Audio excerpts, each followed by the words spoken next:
राजा उत्तानपाद की दो रानियां थीं। एक रानी का नाम सुरुचि और दूसरी रानी का नाम सुनीति था।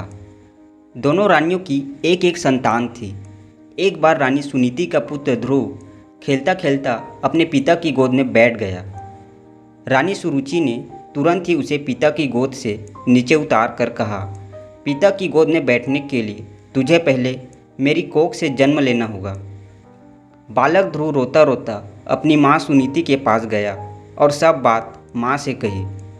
माँ ने ध्रुव को समझाया और कहा, बेटा यह राजगद्दी तो नश्वर है, परंतु तू भगवान की भक्ति करके शाश्वत गद्दी को प्राप्त कर। बालक ध्रुव माँ की आज्ञा मानकर तुरंत ही दृढ़ निश्चय करके तप करने के लिए जंगल में चला गया। रास्ते में हिंसक पशु मिले, फिर भी वहाँ भयभीत नहीं हुआ। इतने में उसे देवर्षि नारद मिले। ऐसे घनघोर जंगल में मात्र 5 वर्ष के बालक को देखकर नारद जी ने यहाँ आने का कारण पूछा। ध्रुव ने घर में हुई सब बातें नारद जी से कही और भगवान को पाने की तीव्र इच्छा प्रकट की। नारद जी ने ध्रुव को समझाया, तू इतना छोटा है और भयानक जंगल में ठंडी गर्मी सहन करके तपस्या नहीं कर सकता, इसलिए तू घर वापस चला जा। परंतु ध्रुव दृढ़ निश्चयी था।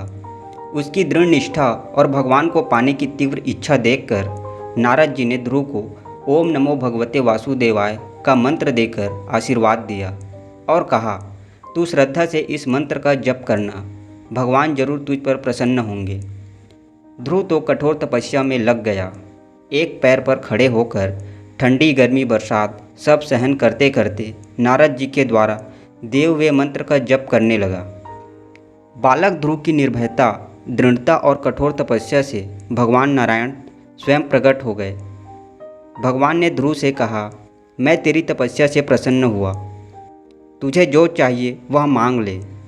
ध्रुव भगवान को देखकर आनंद विभोर हो गया और भगवान को प्रणाम करके कहा, हे भगवान, मुझे दूसरा कुछ भी नहीं चाहिए, मुझे अपनी दृढ़ भक्ति दो।